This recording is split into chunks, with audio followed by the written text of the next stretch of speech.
নমস্কার বন্ধুরা, আমার চ্যানেলে আপনাদের সবাইকে স্বাগত। আমি আবারও চলে এসেছি আপনাদেরকে গল্পের জগতে নিয়ে যাব বলে। আজকের গল্পটি একটু অন্যরকম হতে চলেছে। কিছু ভয়, কিছু রহস্য, কিছু মজা, সব মিলিয়ে আশা করছি গল্পটি আপনাদের সকলেরই ভালো লাগবে। তো গল্পটি ভালো লাগলে অবশ্যই একটি লাইক দেবেন এবং চ্যানেলে নতুন হয়ে থাকলে চ্যানেলটিকে সাবস্ক্রাইব করে আমাদের পাশে থাকবেন। তো চলুন বন্ধুরা, আর দেরি না করে শুরু করা যাক আজকের গল্প, অভিশপ্ত আংটি।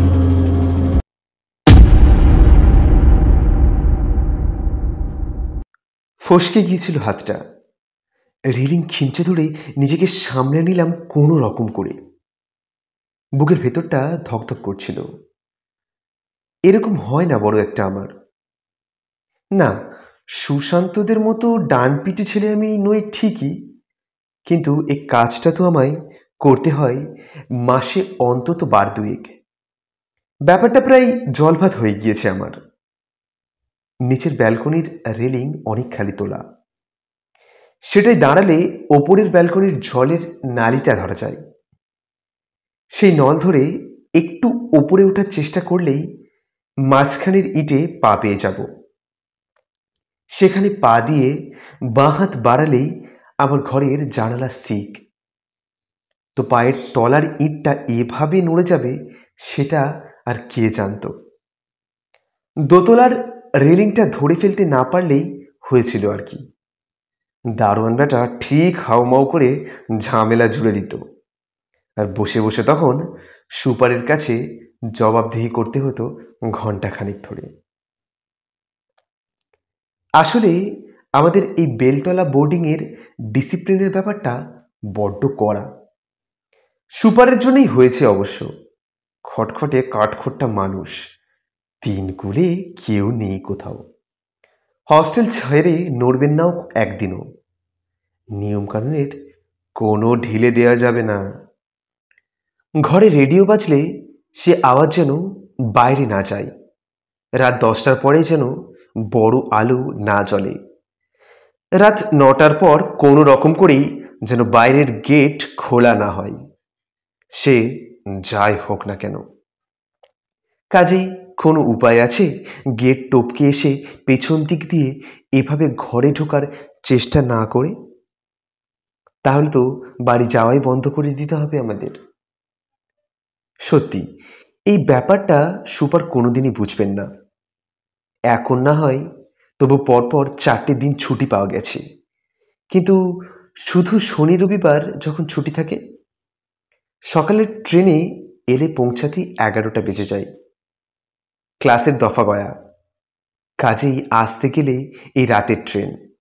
এমনিতেই 9টায় রাইট টাইম, আধ ঘন্টা লেট তো বাঁধা। মানে 10টার আগে বোর্ডিংয়ে পৌঁছাবার কোনো গপ্পই নেই। তা আমার রুমমেট সুদীপ অবশ্যই এ ব্যাপারে খুব সদয় আমার ওপর।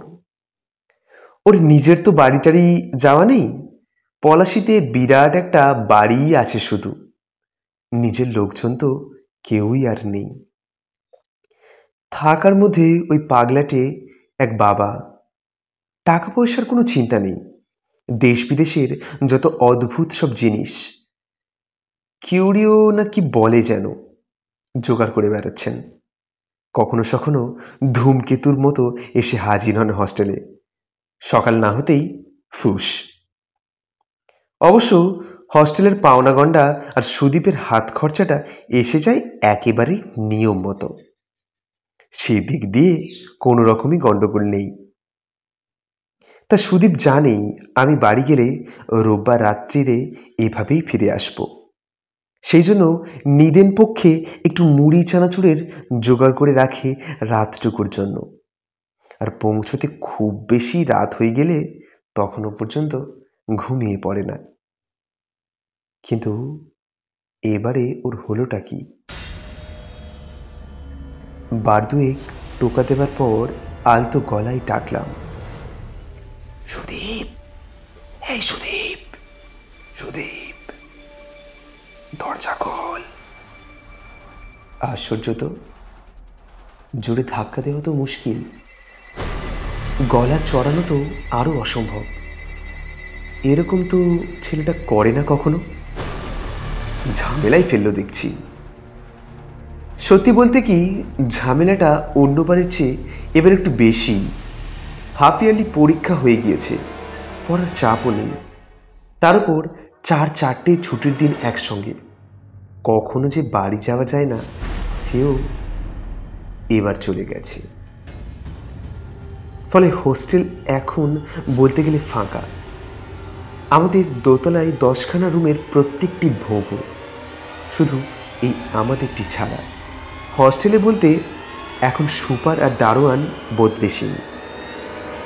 অবশ্যই ওর বউ তুলসী আর ছেলেপিলেরা তো আছেই, কিন্তু কথাটা হচ্ছে, সুদীপ যদি আমাকে ডোবাবার জন্য কোথাও চলে গিয়ে থাকে, তাহলেই তো আমি গেছি, যা কপালে থাকে এই মনে করে দরজায় জোরে ধাক্কা দিতে গিয়েই অমনি আমি বেকুব বনে গেলাম।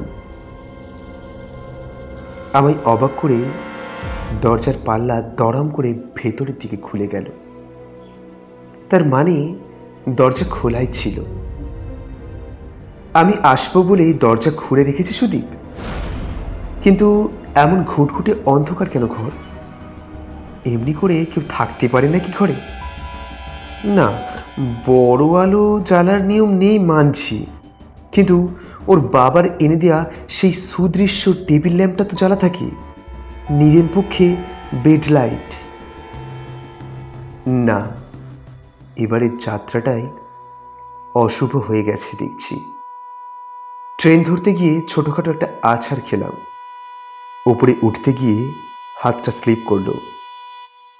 আবার এখন সুদীপটাও এমন বেয়ারা রসিকতা করছে। সুপারের সেই মুহূর্তে ভুলে গিয়েই বোধহয় বড় আলোর সুইচে হাত দিতে যাচ্ছিলাম, কিন্তু আলো জ্বলে উঠবার সঙ্গে সঙ্গেই মাথাটা যেন ঝিমঝিম করে উঠল। ঘরে একটা খণ্ড যুদ্ধ হয়ে গেছে মনে হচ্ছে। দুটো বেডই বিধ্বস্ত, ওরটা একটু বেশি, আমারটা একটু কম, এই যা তফাৎ।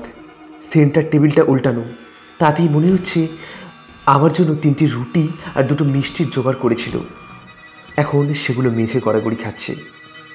ও টেবিলের পেপার ওয়েটটাও গড়িয়ে গেছে ওর দিকে, ওই ওই দরজার দিকে এখনো আছে। নতুনই ছিল, এখন চকলা ওঠা, তার মানে নিশ্চয়ই ওটা ছুঁড়ে মারা হয়েছিল কাউকে। মাথাটা প্রথমে কাজ করছিল না, তাড়াতাড়ি বড় আলো নিভিয়ে টেবিল ল্যাম্পের সুইচটা টিপলাম। কি ভাগ্য, জ্বলল আলোটা।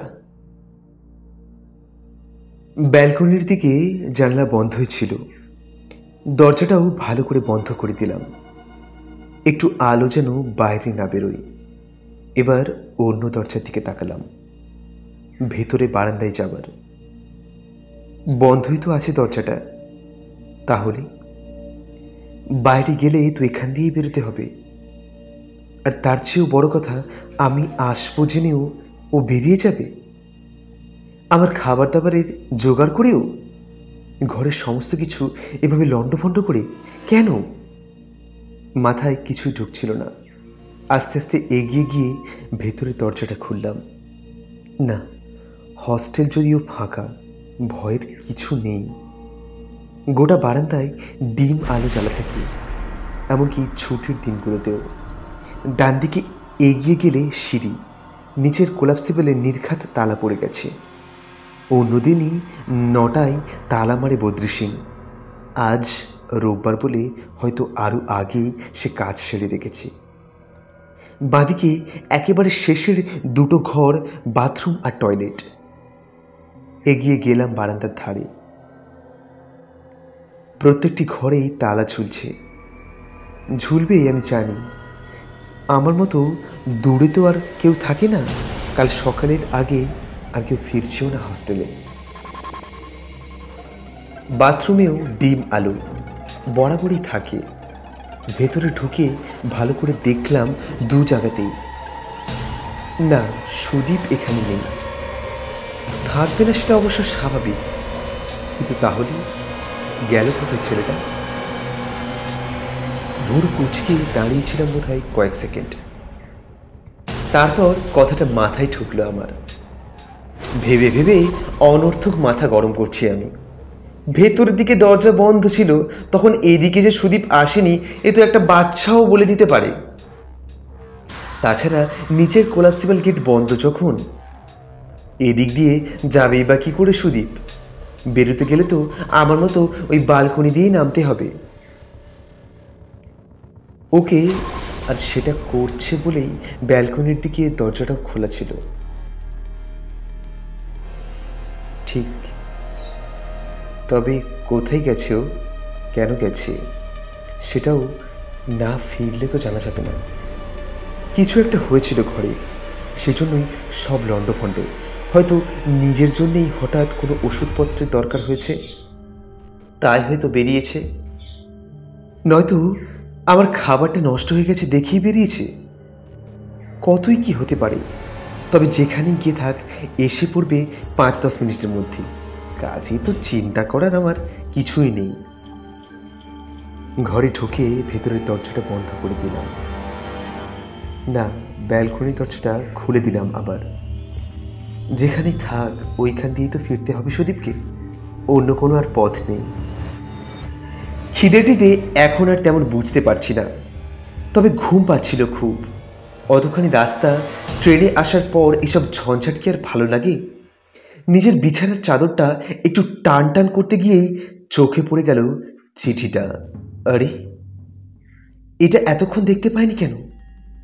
ছিলই না, নাকি চাদরের ভাঁজে লুকিয়েছিল বলে বুঝতে পারিনি? তাড়াতাড়ি কাগজের টুকরোটা টেনে নিয়ে টেবিল ল্যাম্পের কাছে এসে দাঁড়ালাম। না, হাতের লেখাটা সুদীপেরই কোনো সন্দেহ নেই, কিন্তু ভীষণ তাড়াহুড়ো করে লেখা। সেজন্যই বোধহয় এই ছোট্ট চিঠিটাও শেষ হয়নি। তার মধ্যেও আবার দুটো একটা শব্দ কীরকম জড়িয়ে গেছে, ভালো করে বুঝতেও পারছি না। তবে মোটামুটি যেটুকু বুঝতে পারছি তাতে বিশেষ কিছু একটা মাথায় ঢুকছে না আমার। এরকম একটা অর্থহীন চিঠি সুদীপ লিখতে গেল কেন? ও লিখেছে, যদি এসে পড়িস তাই লিখছি, কালো বিড়াল আর রক্তচোষা বাদুর থেকে সাবধান, তার চেয়েও সাবধান আমারও এই। ব্যাস, ওই লম্বা আঁচড়ের পরেই চিঠিটি শেষ। অবাক কাণ্ড। কালো বিড়াল আবার কি? এতদিন আছি এই হোস্টেলে, ঘরে বেড়াল টেরাল ঢুকতে কখনো দেখেছি নাকি? বিড়াল একটা অবশ্যই ঘুরঘুর করে, কিন্তু সে তো ডাইনিং হলে, আর সেটার রঙও তো একেবারে ধপধপে সাদা, গলা আর লেজে একটু গেরুয়া ছোপ। কালো বিড়াল তো এর তল্লাটেই কখনো দেখিনি। পরের ব্যাপারটা তো আরো হাস্যকর, রক্তচোষা বাদুর। ঘরে কখনো আরশোলা দেখা যায় না একটা, এই ঘরে ঢুকবে বাদুর, তাও আবার রক্তচোষা। বোঝো কাণ্ড। না, গল্পের বই পড়ে টড়ে নির্ঘাত মাথায় পোকা হয়েছে সুদীপের, নইলে এসব আবোল তাবোল কথা কেউ লিখতে পারে? কিন্তু যেভাবে লিখেছে তাতে এটা অন্তত বোঝা যাচ্ছে সুদীপ আজ আর ফিরে আসছে না। সেটাও তো একটা চিন্তার ব্যাপার। এতদিন আছি ওর সঙ্গে, জীবনে তো ওকে বাইরে কাটাতে দেখলাম না, নেইও তিন কুলে তার কেউ। তা যাবে কোথায়? ধুর তেরি ছাই, অত কথা ভাবতে এখন আমার ভালো লাগছে না। যা ভাবার কাল সকালেই ভাবা যাবে। এখন আসবে না যখন, তখন পায়জামাটা গড়িয়ে জামাটা পরে নিই। ট্রেনে একটু ঘুম লাগছিল, এখন একটু ট্রেনে ঘুম লাগাই, ভালো লাগবে। চিঠিটা টেবিলে রেখে ব্যালকনির দরজাটা বন্ধ করতে গিয়ে হঠাৎ সুদীপের চিঠির অসমাপ্ত শেষ বাক্যটা আমার মনে পড়ল। তার চেয়েও সাবধান আমার ওই। আমার কি তাতে কি এমন ব্যাপার আছে যে সাবধান হতে হবে? সাবধান হবার মতো এমন আছেই বা কি এই ঘরে? না, আর ভাবতে পারছি না, মাথাটা যেন কেমন ভার ভার লাগছে। দরজাটা বন্ধ করে কুঁজোর কাছে এগিয়ে গেলাম। একটু জল অন্তত সুদীপ রেখেছে আশা করা যেতে পারে। গ্লাসটা নিয়ে কুঁজোর মুখের ঢাকা খুলতেই জিনিসটা আমার নজরে পড়ে গেল। না, তেমন বড় সড়ো কিছু নয়, চোখে পড়াটাই একটু আশ্চর্য। কুঁজোর সামনেই পড়েছিল জিনিসটা, না হলে হয়তো দেখতেও পেতাম না। হাতে তুলে নিলাম একটা আংটি। সোনার নয়, পেতলেরও নয়, এমন একটা ধাতু দিয়ে তৈরি যেটা আমি চিনি না। কোনো একটা সংকর ধাতু হতে পারে, তবে ভীষণ পুরনো যে এ সম্বন্ধে কোনো সন্দেহ নেই। আংটির মধ্যে সবচেয়ে যেটা অবাক করার মতো জিনিস সেটা হলো তার ফলকটা। স্পষ্ট একটা স্ফিংসের মূর্তি। একটু ভালো করে দেখলে সেটা বোঝা যাচ্ছে। জিনিসটা নিঃসন্দেহে সুদীপেরই। ওর বাবা নানা রকমের মুদ্রা টুদ্রা মাঝে মাঝে এনে ওকে দেন, আমি দেখেছি। তবে এই জিনিসটা কোনো দিন দেখিনি আমি সুদীপের হাতে। এখানে সুদীপের ঘনিষ্ঠ বন্ধু বলতে আমি আছি, তো আমি যখন দেখিনি তখন আংটিটা যে সুদীপ গত 3 দিন ধরে বা এই 3 দিনের মধ্যেই পেয়েছে এ বিষয়ে কোনো সন্দেহ নেই। তার মানে ওর বাবা এই ছুটির মধ্যেই এসেছিলেন। আর এই প্রাচীন আংটিটা যতদূর মনে হচ্ছে মিশরেরই, তবে আমি আবার এসব ব্যাপার অত ভালো বুঝতে পারি না। এটা বাবাই ওকে দিয়ে গেছেন। আংটিটা নিয়ে টেবিল ল্যাম্পের নিচে যাচ্ছিলাম আরো ভালো করে দেখব বলে। ঠিক সেই সময়ে কানে একটা আওয়াজ এলো। আশ্চর্য, বেড়ালের ডাক! বেড়ালের ডাক তো জীবনে কখনো শুনিনি এ ঘরে। কি ব্যাপার? টেবিল ল্যাম্প হলেও রাত তো অনেক হয়েছে, আলোর আভা মোটামুটি উজ্জ্বল হয়েই ছড়িয়ে পড়েছে সারা ঘরে। একটা বেড়াল লুকিয়ে থাকবে অথচ আমি দেখতে পাবো না, এটা তো হতে পারে না। ভোর কুচকে যাচ্ছিল আবার। ভীতুর ছেলে আমরা নই, আমি বা সুদীপ কেউই না। এত বড় একটা হস্টেলে আমি আর সুদীপ একা আছি। এরকম ঘটনা আগেও বার কয়েক ঘটেছে, তেমন কিছুই মনে হয়নি আমার। এখন সুদীপ না থাকলেও আমি জানি চিৎকার করলেই বদ্রি সিং লাঠি নিয়ে ছুটে আসবে। ওর ঘুম খুব পাতলা, কিন্তু শুধু শুধু আমি চেঁচাতেই বা যাবো কেন? ঘরে একটা বিড়াল ঢুকেছে বলে। আর সেই কথা সুপার যখন হেসে হেসে বেলতলা বোর্ডিংয়ের সব কটা ছেলের কাছে গল্প করবেন, ধুস, মিছিমিছি মনটাকে দুর্বল করছি। সুদীপ বেটাই দায়ী এজন্য। ওইরকম বিদিকিচ্ছিরি একটা চিঠি লিখে না গেলে এসব তো আমার মাথাতেই হতো না। আসতোই না। জামাটা ছেড়ে চোখে মুখে একটু জল দিলেই ওসব বাজে চিন্তা আমার মাথা থেকে বেরিয়ে যাবে। জামাটা খুলবো বলে বোতামে হাত দিয়েছি। দ্বিতীয়বার শুনতে পেলাম বেড়ালের ডাকটা। না, শুধু বেড়ালের ডাক হলে কানে ওরকম বেয়ারা লাগতো না। ডাকটার মধ্যে এমন কিছু একটা ছিল, কেমন জানি না, একটা চাপা গর্জন, যেন একটা চাপা রাগ কেউ ফুঁসে উঠছে। বেড়ালটাকে দেখতে না পেলেও ওর খাড়া খাড়া লোম আর ক্রুদ্ধ ফুলে ওঠা চেহারাটা আমি যেন দেখতে পাচ্ছি। বেড়াল একটা আছে, কোনো ভুল নেই, কিন্তু কোথায়? ঘরে তো দেখতে পাচ্ছি না, তাহলে ব্যালকনিতেই বসে আছে কি? ভাবতে ভাবতে কখন নিচের দিকে ঝুঁকে পড়েছি, মাথা নামিয়ে সুদীপের চৌকির তলায় তাকিয়েছি জানি না, কিন্তু সেদিকে নজরে পড়তেই পলকের মধ্যে কেমন যেন ছ্যাঁত করে উঠল। জীবনে এলোমেলো ব্যাপার বেশ কয়েকবারই ঘটেছে আবার। এক বন্ধুর মা চোখের সামনেই মারা গিয়েছিলেন। অন্ধকার বাড়িতে বন্ধু ফেরার আগে পর্যন্ত সেই অবস্থায় আমাকে কাটাতে হয়েছে। শ্মশানে গিয়েও একবার আমার ভরসায় ডেড বডি ফেলে দলবল কাঠের জোগাড় করতে গিয়েছিল, কিন্তু কখনো এমন অদ্ভুত অনুভূতি হয়নি আমার। চোখ ফেরাতে পারছিলাম না আমি।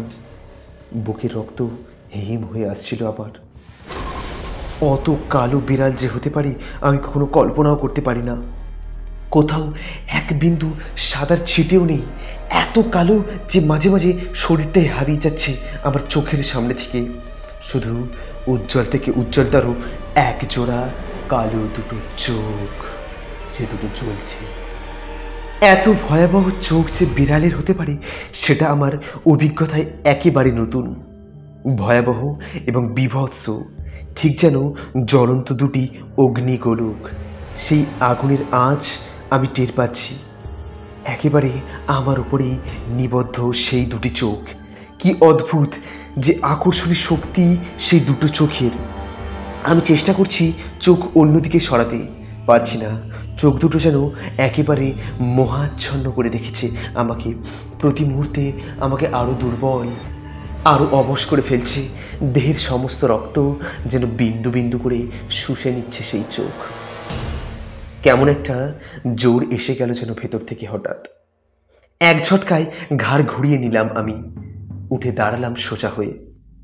সেই মুহূর্তে একটা ক্রুদ্ধ হুঙ্কার ছেড়ে বিড়ালটাও লাফিয়ে এসে পড়েছে আমার সামনে, একেবারে আমার বিছানার ওপর। এই প্রথম খানিকটা উজ্জ্বল আলোয় আমি দেখতে পেলাম তাকে। কিন্তু না দেখাই ভালো ছিল যেন তার চেয়ে। যতটা আমি আন্দাজ করেছিলাম তার চেয়েও হিংস্র, তার চেয়েও ভয়ানক। গোটা শরীরটা যেন তৈরি করা হয়েছে কালো মার্বেল পাথর দিয়ে। চোখ দুটো শুধু জ্বলন্ত ফসফরাসের পিণ্ড, একেবারে পাথরের মতো স্থির সমস্ত মূর্তিটা। কেবল চোখ দুটো দৃঢ় নিবদ্ধ আমার দিকে। লেজটা শুধু অল্প অল্প নড়ছে আর শরীরটা মাঝে মাঝে ফুলে উঠছে। তাতেই বোঝা যাচ্ছে ওটা পাথরের মূর্তি নয়। কেন যেন আমার মনে হলো ওই কালো শয়তানটা আমার উপর ঝাঁপিয়ে পড়বার জন্য তৈরি হচ্ছে। মাঝে মাঝে একটু আধটু ঘাড় ঘোরানো, লেজের অল্প আন্দোলন, ভেতর থেকে গুমড়ে ওঠা মৃদু একটা গর গর শব্দ, সমস্ত মিলে কেমন যেন অসহায় লাগছিল নিজেকে। মনে হচ্ছিল একটা বদ্ধ ঘরে আমি আর মূর্তিমান শয়তান কালান্তক জবের মতো অপেক্ষা করছে কখন আক্রমণের সবচেয়ে ভালো সুযোগটা পাওয়া যাবে। বদ্ধ ঘরের কথাটা মাথায় আসার সঙ্গে সঙ্গে আমার মনে হলো দরজাটা খুলতে হবে। এমন জায়গায় বেড়ালটা দাঁড়িয়েছিল, তাকে টপকে ওদিকে যাওয়া ছিল প্রায় অসম্ভব। তাছাড়া ভেতরের বারান্দায় গিয়ে আমার লাভও ছিল না কোনো। ওখান দিয়ে বেরোবার রাস্তাটাও তো বন্ধ। তার চেয়ে বরং ব্যালকনির দরজাটা খুলে রাখলে দরকার মতো বদ্রী সিংকে অন্তত ডেকে তোলা যেতে পারত। অন্য যে কোনো দিন হলে বা অন্য যে কোনো পরিস্থিতিতে আমি পেছন ফিরে ব্যালকনির দরজার দিকে এগিয়ে যেতে পারতাম। কিন্তু এই মুহূর্তে আমি শয়তানটার চোখের উপর থেকে চোখ সরাতে পর্যন্ত পারলাম না। আমার মনে হচ্ছিল মুহূর্তের অসাবধানতায় অনেক কিছু ঘটে যেতে পারে। প্রতি মুহূর্তে আমাকে সাবধান থাকতে হবে। এখন প্রত্যেকটা মুহূর্তে চোখে চোখ রাখতে হবে ওকে, যেন কখনোই ও অতর্কিতে আমার উপর ঝাঁপিয়ে পড়ার সুযোগ না পাই। কষ্ট করে নিজেকে ঠিক রাখছিলাম আমি। মাথা ঠান্ডা করতে হবে, রাখতেই হবে। মাথা গরম হয়ে গেলেই আমি দুর্বল হয়ে পড়ব, এবং সেই দুর্বলতারই সুযোগ খুঁজছে ওই শয়তানটা। চোখ আবার নিবদ্ধ ছিল কুচকুচে কালো চিপটার ওপর, কিন্তু অত্যন্ত ধীর গতিতে, প্রায় পা টিপে টিপে আমি পিছিয়ে যাচ্ছিলাম ব্যালকনির দিকে। আমাদের দূরত্ব যে বেড়ে যাচ্ছে সেটা ও বুঝতে পারছিল বলে আমার মনে হচ্ছিল। সেটা বুঝেই কেমন যেন একটু অস্থির হয়ে পড়েছিল। ওর লেজের দুল ছিল ঘন ঘন, সেই লেজটা যেন আবার ঘড়ির তালে তালে প্রসারিত হতে থাকলো। একবার যেন লাল টকটকে জিভ বার করে খাড়া খাড়া গোঁফও ছেঁটে নিল। কিন্তু আমি তখন দরজার কাছে পৌঁছে গেছি। দরজার কাঠে আমার পা লাগছে। আমি বুঝতে পারছি এবার মাত্র সেকেন্ড দুয়েক সময় আমার দরকার। পেছন ফিরব এবং ছিটকিনিটা খুলে দেব। দেরি করার কোনো মানেই হয় না। দেরি করা মানেই রাত বাড়া, আর রাত বাড়া মানেই আমার সাহায্যের সম্ভাবনা আরও কমে যাওয়া। সুতরাং দেরি আমি করিনি।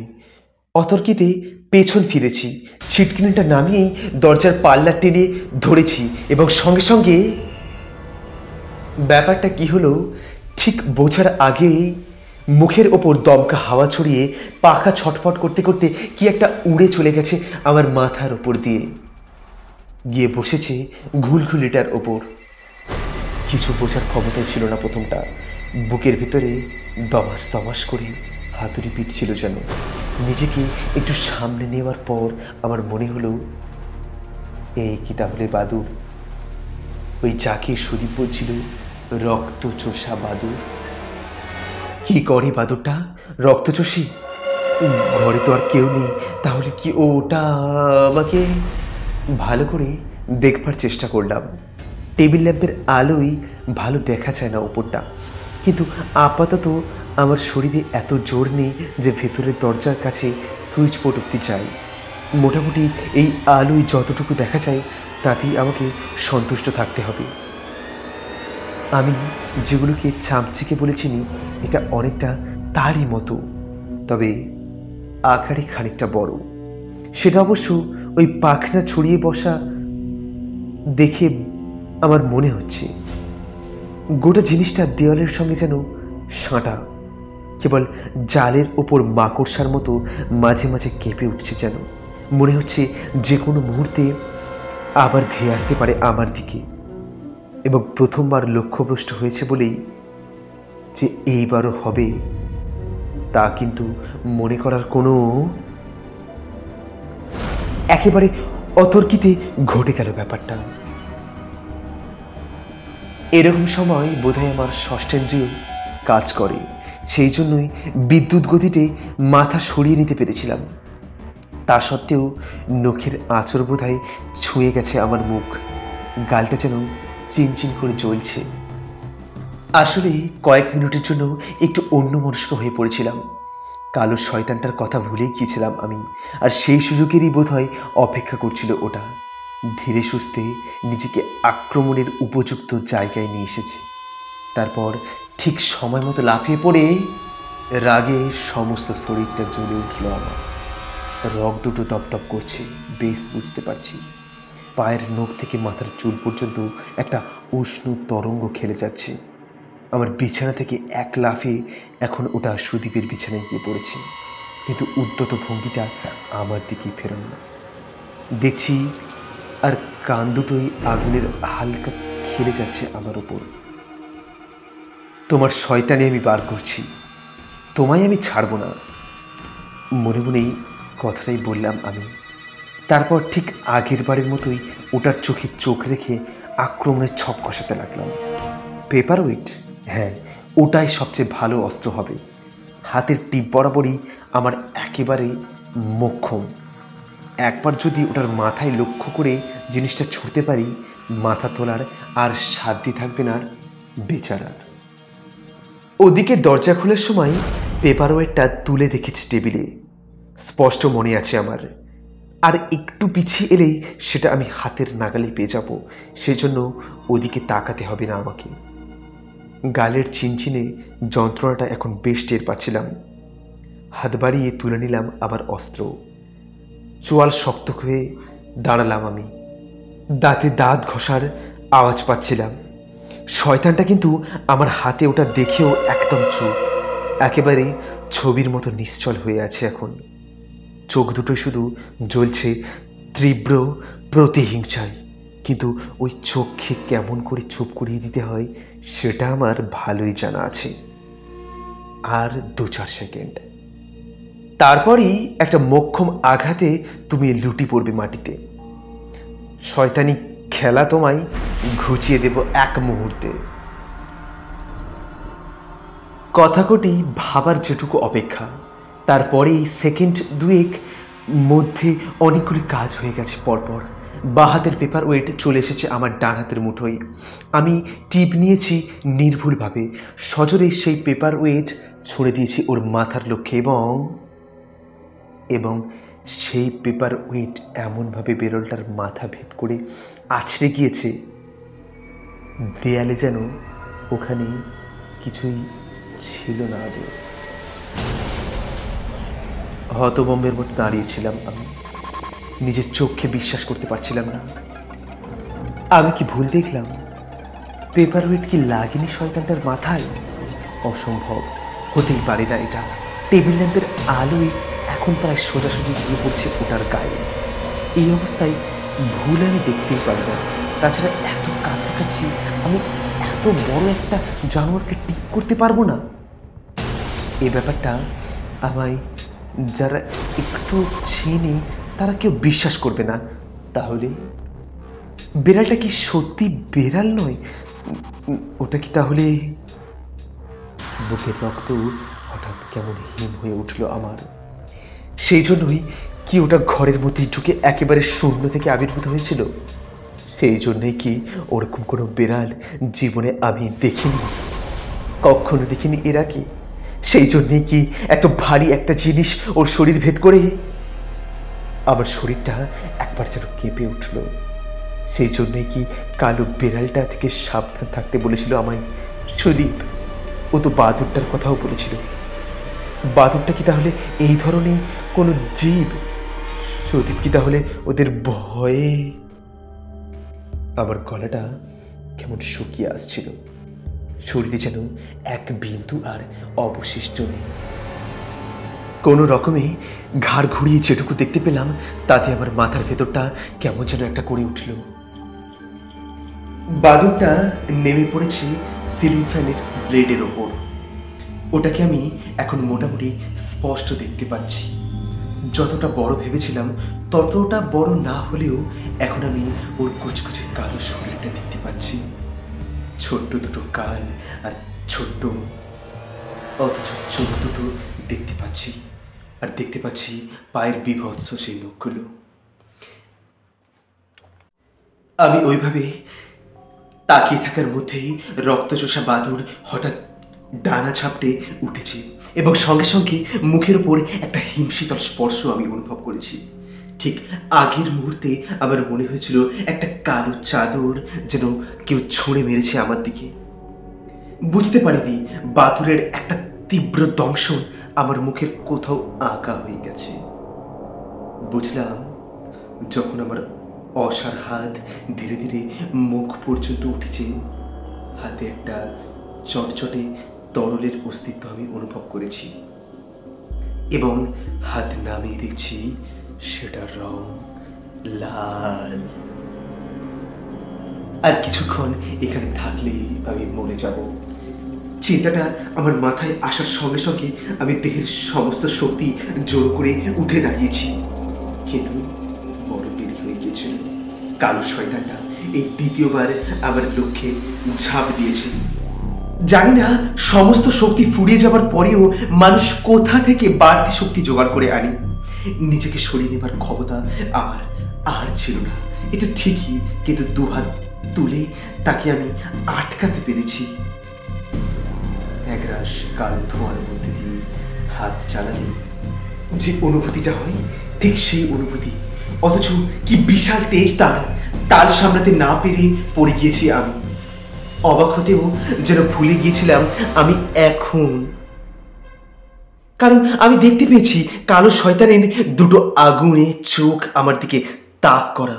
যে কোনো মুহূর্তে আবার ওটা ঝাঁপিয়ে পড়তে পারে আমার উপর। তবে আরো বিভৎস একটা ব্যাপার শুরু হয়ে গেছে তার আগে।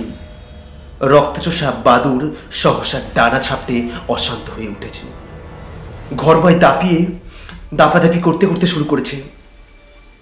একবার নেমে আসছে নিচের দিকে, ঠিক যেন ছোবল মারতে যাচ্ছে আমার শরীরে।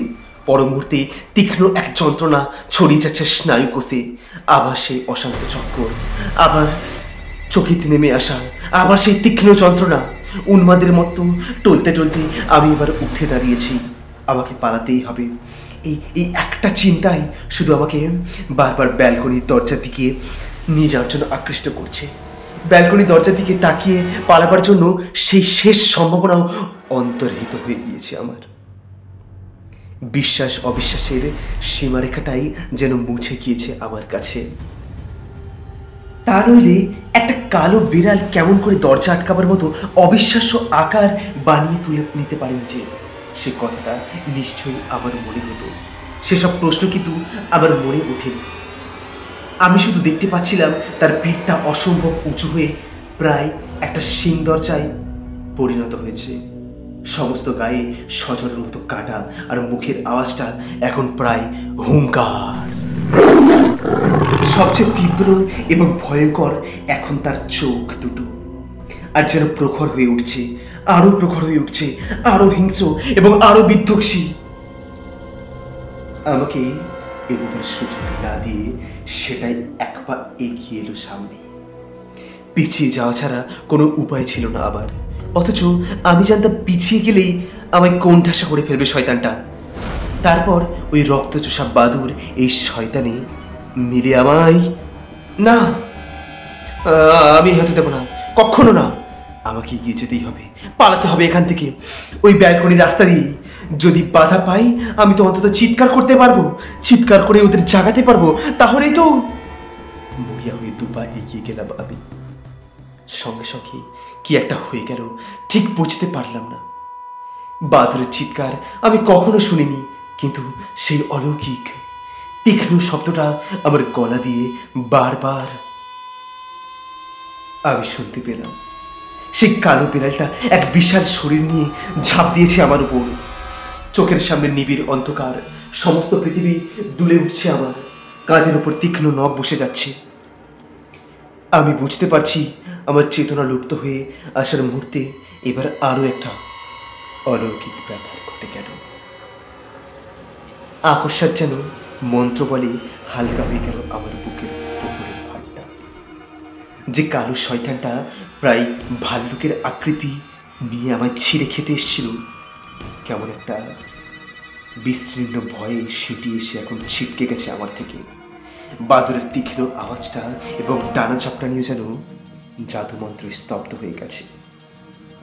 এ সমস্ত অঘটনের কারণটা জানবার জন্য ধীরে ধীরে ঘাড় ঘুরিয়ে আমার চোখ দুটো বিস্ফারিত হয়ে গিয়েছে।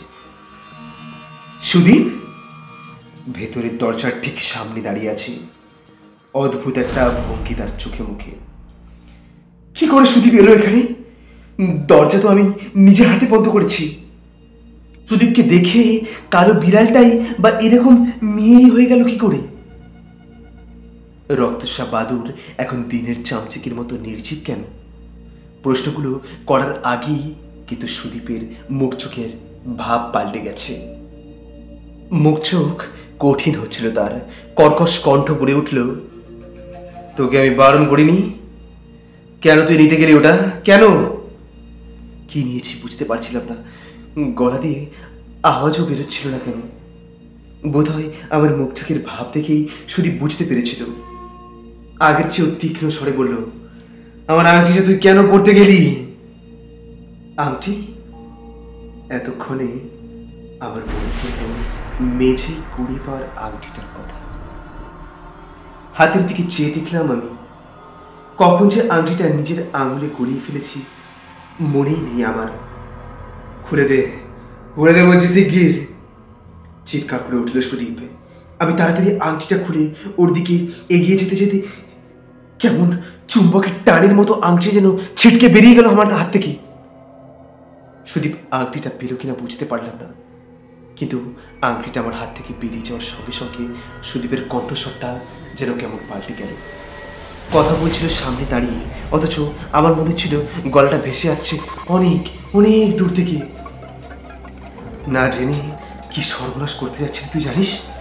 জানিস না? সুদীপের মুখটা ছাওয়া, ভালো দেখতে পাচ্ছি না। ও বলছিল, কি করেছে জানিস ওরা আমার? দেখবি, তুই দেখবি।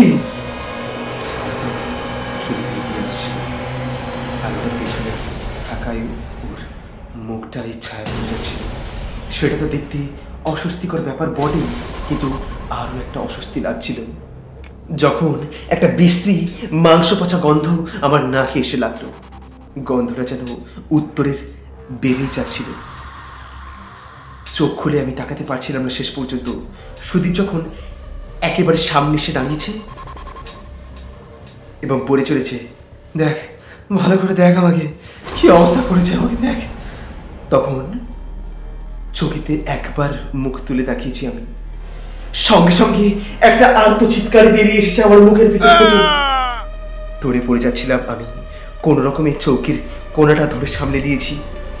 আমার মাথা ঘুরছিল, পেটের মধ্যে মুচড়ে সমস্ত উঠছিল যেন ধীরে ধীরে।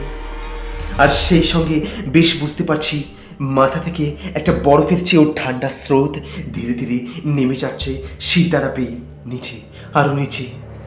চোখ বন্ধ করে ফেলছিলাম আমি, কিন্তু যা দেখার তা তো আগেই দেখে নিয়েছি আমি। সুদীপের বাঁ চোখটা দেখা যাচ্ছে না, সেখানে একটা বিশাল বড় গহ্বর, সমস্ত মুখে জ্যামিতির আঁকিবুকির মতো অজস্র কাটার দাগ, সরল রেখা।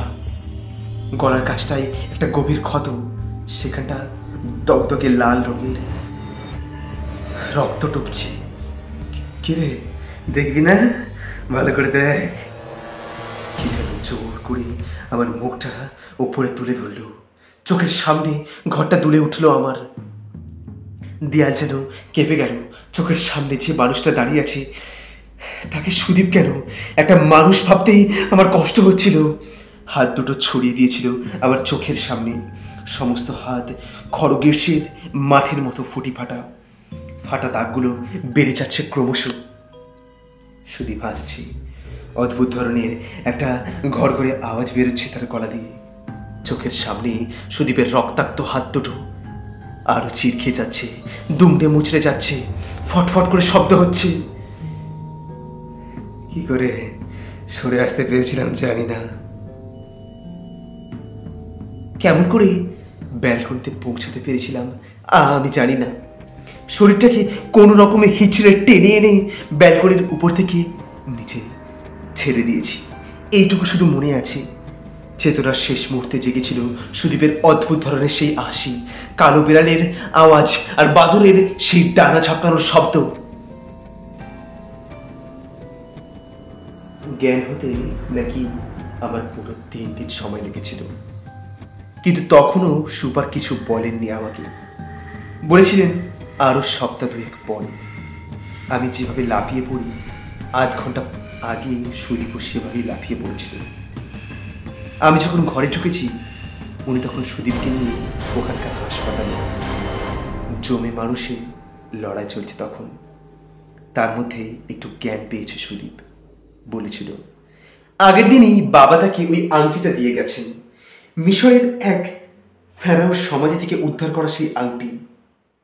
সেই আংটি পরার সঙ্গে সঙ্গে নাকি অলৌকিক কালো বিড়াল আর বাদুড়ের আক্রমণের মধ্যে পড়তে হয় তাকে। এর বেশি কিছু সুদীপ বলতে পারেনি। রাত ঠিক 12:10 সুদীপ মারা যায়। সুপারকে আমি কিচ্ছু বলিনি। সুদীপ যে আমাকে কেমন করে সাবধান করে দিয়েছিল সেটাও না, কেমন করে বাঁচিয়েছিল সেটাও না। কেবল সুপারের কথাগুলো শোনার সময় হঠাৎ নিজের হাতগুলির দিকে নজর পড়েছিল আমার। সুদীপকে দেখার সঙ্গে সঙ্গে মাথা ঘুরে পড়ে গিয়েছিলাম। হাতটা মেঝেতে আছড়ে পড়ে ঘড়িটা বন্ধ হয়ে গিয়েছিল, কাঁচটাও ফেটে গিয়েছিল। বন্ধ হয়েই আছে ঘড়িটা এখনো পর্যন্ত। সময় 12:10। তো বন্ধুরা, আমাদের গল্পটি আজ এখানেই শেষ করছি। আশা করছি আপনাদের গল্পটি ভালো লাগবে। এতক্ষণ গল্পটি শোনার জন্য আপনাদেরকে অসংখ্য অসংখ্য ধন্যবাদ। তো আবারও দেখা হচ্ছে এই ধরনেরই আরও নতুন নতুন গল্প নিয়ে। নমস্কার।